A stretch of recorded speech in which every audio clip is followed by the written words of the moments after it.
Imagine getting shaved underneath your armpits. It's gonna tickle. Hello and welcome to my clip-in client workshop, where today we're gonna work on Mongo, clip-in client number 1.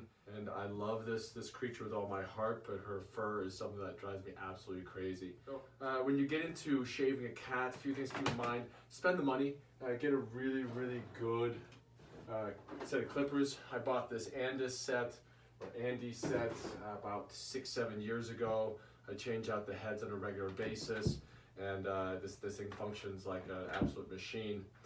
The second thing is you want to start with your cats when they're still kittens. Just helping get used to it. You can see Mongo is incredibly relaxed. She's not stressed out at all. In fact, she assumes what I call the loaf of bread position, where she just kind of hunkers it down. Makes it really easy for me to shave her because I've been clipping her entire life. She's about 8 years old now. And then lastly, when you're shaving them is take your time. You want to go against the grain. First thing you're going to do is you're going to knock off as much hair as you possibly can, and then we're going to go back in and then do all the fine tuning on it. So always add a little bit of oil to your blade. Ready to get a haircut, Mongo? Let's do it. Take the hand, pull the fur a little tight, taunt.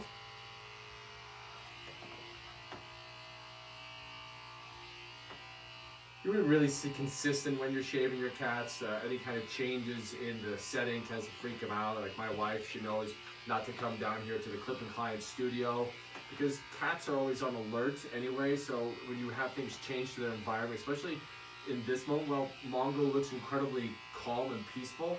She's still under a little bit of stress. So by having an environment that stays the same, is very constant, makes the cat that much more relaxed and makes your job a whole heck of a lot easier. Now, to be honest with you, it hasn't always been this easy shaving Mongo. There was a period of time where she's a bit of a bossy, fussy cat where there was a claim of dominance. And I used to shave him on the ground, which was really difficult. I felt like I was shearing like a miniature sheep, and it was challenging. Once I set up a table, it's about hip height for me, it made the world a lot easier for both Mongo, actually for my clip-in clients and myself. By having a table, I'm able to move around and get into position. Some cats that I work with have a tendency to wander around my table, and with that, by having it set up on rollers, I can move the table slightly to end up placing in a position that is most advantageous for me. So the table that I set up here is on, actually it's on a dolly, and it's just a couple of storage bins. I have an old towel that I've been using for a long time. I'll clean every now and then. But even that, like the same towel every time, because it has their scent on it, the cat's gonna be that much more relaxed when you are clipping. Did a great job, Mongo. The hard part comes up when you start to transition to their underbelly. A lot of cats don't like that. It's a very sensitive area, and they tend to protect it. So with Mongo, what I do is I come in, and I cradle her, and I bring her close to me, and I get her to stand up. I leave her tail where it is to start with. And I'm working in short little upward motions. And I don't stay in one place for too long. I kind of move around a bit so it just doesn't become too annoying. And Mongo and I have been doing this long enough where she'll let me know if something she doesn't like something. So reach in between, pull the tail out of the way because we're not clipping that today, are we, Mongo? Although there have been times where I've accidentally clipped the skin a bit. Cats are pretty resilient. I've never really hurt one.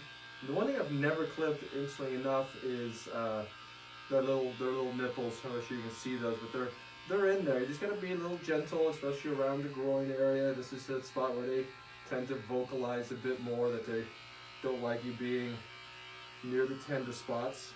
Looking good, Mongo. Notice I keep my arm close to my body so I can brace her a bit better. She's also hanging in my hand. Talking to your cat is incredibly important. To get soothed by your voice. So whenever I'm clipping them, just like any hairstylist would talk to you to put you at ease, I like to talk to my cats as well. So we've gotten the back, we've gotten the tummy as well. This is really the hard part, is getting that spot underneath the neck on the front part. So with this, I'll put my clippers down. I'm going to brace this leg here and kind of take the cat into a half Nelson and then quickly turn them over. My forearm comes across to brace the head. And Mongo will stay like this for, I got a few seconds here, but then I can come in, and this is a very sensitive area for the cat for multiple reasons. One, imagine getting shaved underneath your armpits, it's gonna tickle.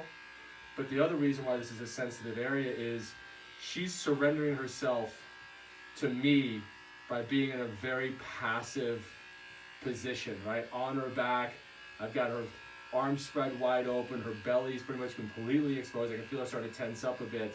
So this is not a fun place for the cat to be. So you're able to move relatively quickly.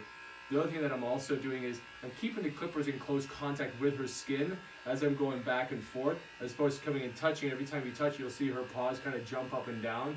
So it's a really sensitive area. So be nice and gentle. So right here, doing great, Mongo. Almost done. Yep. She's starting to push into my arm with one of her claws. Good job, Mongo. When I got it here, I'm gonna hit the side neck a bit because she's gonna let me. And that's also a large part of shaving your cat is you want to be an opportunist. You want to go after the areas that she's going to allow you to clip and shave in those areas. Doing a great job, Mongo. Almost done. Yeah, fast clip today. You lift her head up as well. And I can get that under section just a little bit more. Keep a nice flat hand. Yeah, I'm talking in your nose, Mongo. And keep a nice flat hand and be really nice and gentle. I don't go too far up the neck. I like getting those little spots every time she lets me.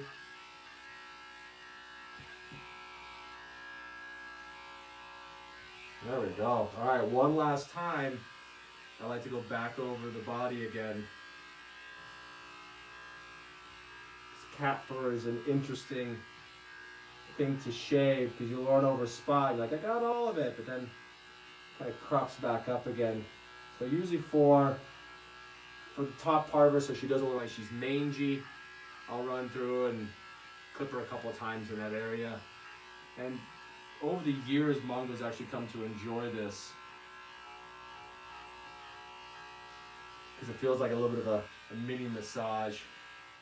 Oh, so pretty, Mongo. One last thing. You get done, you're gonna have a bunch of hair everywhere.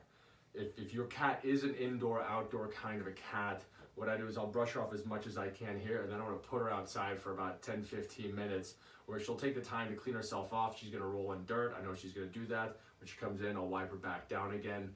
And Mongo says we're done. We're done, right, Mongo? All right, let's get you outside. I know, Mongo. Such a good clipping client today. Uh-huh. See ya. Imagine getting shaved underneath your armpits. It's going to tickle.